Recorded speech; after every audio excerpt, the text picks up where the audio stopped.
ಯಾಕೆಂದರೆ ನಿಯಮಗಳು ಫಾಲೋ ಮಾಡಬೇಕಾಗಿದ್ದು ಈ ನಿಯಮಗಳು ನಾವು ಮಾಡಿರೋದಂಥದ್ದಲ್ಲ. ಈ ನಿಯಮಗಳು ಮಾಡಿರೋದು ನೇಚರ್, ನಿಸರ್ಗ, ಯೂನಿವರ್ಸ್. ಸೊ ಈ ನೇಚರನ್ನು, ಈ ನಿಸರ್ಗವನ್ನು ನಾವು ಎಷ್ಟು ಕಾಪಾಡಿಕೊಳ್ಳುತ್ತೇವೋ ಅಷ್ಟು ನಮಗೆ ನಮ್ಮ ಜೀವನದಲ್ಲಿ ಮಿರಾಕಲ್ ನಡೆಯೋದಂತೂ ಖಂಡಿತ.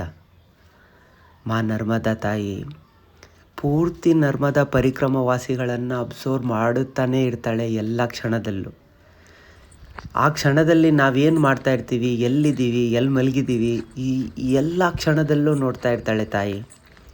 ಸೊ ನಾವು ನಿಷ್ಠೆ, ನಿಯಮ ಖಂಡಿತ ಎಲ್ಲರೂ ಸೇರಿ ಫಾಲೋ ಮಾಡೋಣ. ಸೊ ಇದೇ ಜಾಗ ಅಂತಲೇ ಅಲ್ಲ, ನಾವು ಪರಿಕ್ರಮದಲ್ಲಿ ಬಂದರೂ, ಬೇರೆ ಜಾಗದಲ್ಲಿ ಹೋದರೂ ದೇವರ ನಿಯಮಗಳನ್ನು ನಾವು ಫಾಲೋ ಮಾಡೋಣ. ಇದು ನಮ್ಮ ಸನಾತನ ಧರ್ಮದಲ್ಲಿ ನಮ್ಮ ನಿಯಮದ ಬಗ್ಗೆ ತುಂಬಾ ನೀಟಾಗಿ ಹೇಳಿದ್ದಾರೆ. ನಮ್ಮ ಜೀವನದಲ್ಲಿ ನಾವು ನಿಷ್ಠೆಯಿಂದ ನಿಯಮಗಳನ್ನು ಪಾಲನೆ ಮಾಡಿದ್ದಲ್ಲೇ ಆದಲ್ಲಿ ನಮ್ಮ ಜೀವನದಲ್ಲಿ ಚಮತ್ಕಾರ ಆಗುತ್ತೆ ಗೆಳೆಯರೆ. ಸೊ ಆ ಚಮತ್ಕಾರಗಳನ್ನು ನಾವು ಎಲ್ಲರೂ ಫಾಲೋ ಮಾಡುತ್ತಾ, ನಿಸರ್ಗ, ನೇಚರಿನ ಜೊತೆಗೆ ನಾವು ಹೊಂದಿಕೊಳ್ಳುತ್ತಾ ಪ್ರತಿಯೊಂದು ಜೀವಿಯಲ್ಲೂ ದೇವರಿದ್ದಾರೆ. ಆ ದೇವರನ್ನು ದರ್ಶನ ಮಾಡೋಣ. ನಮಸ್ಕಾರ ಎಲ್ಲರಿಗೂ.